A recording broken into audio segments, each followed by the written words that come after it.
Hello বন্ধুরা, কেমন আছেন? আশা করি সবাই ভালো আছেন। আমি ভালো আছি। আজকে আপনাদেরকে একদম সহজ নিয়মে কামিজ কাটা শিখাবো। অবশ্যই ভিডিওটা দেখবেন, দেখলে খুব সহজেই শিখতে পারবেন।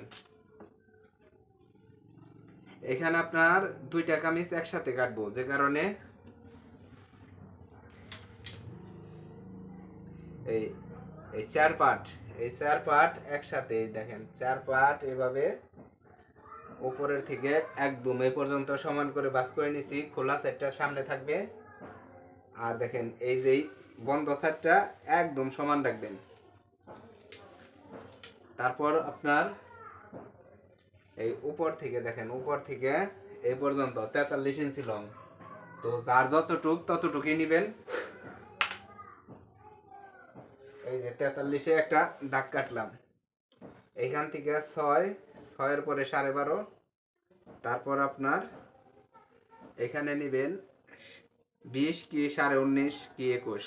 তো এটা মানুষের লং অনুযায়ী। তারপর এভাবে সোজা দাগ কাটবেন, এভাবে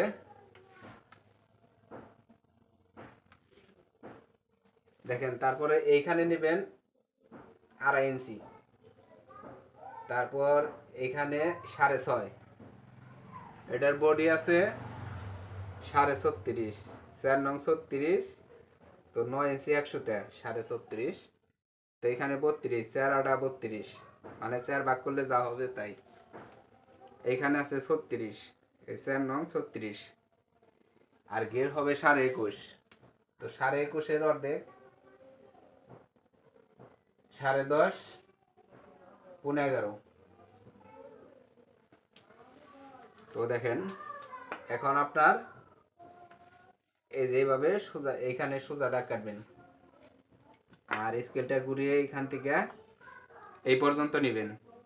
এই যে দেখেন এইভাবে দাগ কাটবেন, আর এইখান থেকে এইভাবে।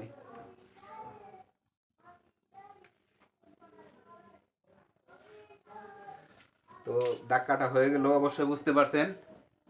আর যাদের বুঝতে সমস্যা হবে অবশ্যই কমেন্ট করবেন। এখন দেখেন কিভাবে কাটবো। অনেকে আছেন এখানে রাউন্ড দিতে পারেন না, তারা চক দিয়ে এভাবে রাউন্ড একটা দাগ দিয়ে নেবেন।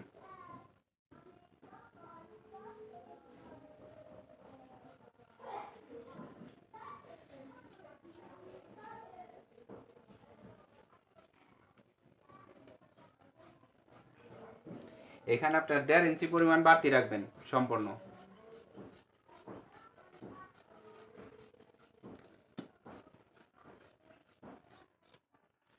দেখেন 1.5 ইঞ্চি পরিমাণ সম্পূর্ণ বাড়তি রাখছি দাগের চেয়ে।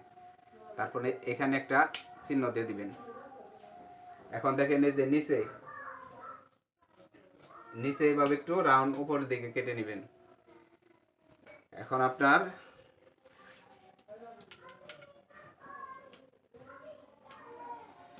হাতা কাটতে হবে। তো হাতা জিনিসটা আপনার এইখান থেকে এইভাবে ফেলাইবেন।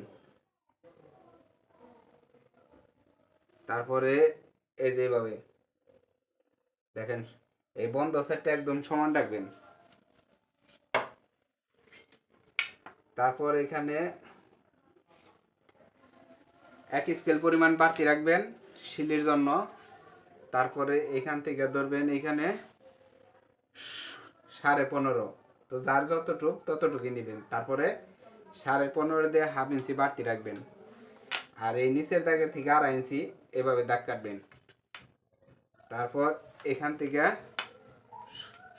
2.5 ইঞ্চির ওইখানে সোজা দাগ দিবেন। আর দেখেন এইখান থেকে এই যে আর এই জায়গায় এটা আপনার মুড়ার দাগ হয়ে গেল। এখানে হলো 9.5 ইঞ্চি, পুনে পুনে পাশে 9.5 ইঞ্চি। তো এখানে যার যতটুকু হবো তার অর্ধেক নিয়ে নেবেন। তারপর অনেকে আছেন এইখানে রাউন্ড দিতে পারেন না, তারা চক দিয়ে আগে দাগ কাটবেন। তারপর এইখান থেকে এইভাবে সুন্দর করে রাউন্ড দিবেন। 1.5 ইঞ্চি পরিমাণ বাড়তি রাখবেন এইখানে। এই যে 1.5 ইঞ্চি পরিমাণ বাড়তি রাখবেন। হয়ে গেল বন্ধুরা, অবশ্যই বুঝতে পারছেন। তো যাদের বুঝতে সমস্যা হবে অবশ্যই কমেন্ট করবেন। ধন্যবাদ, সবাই ভালো থাকবেন।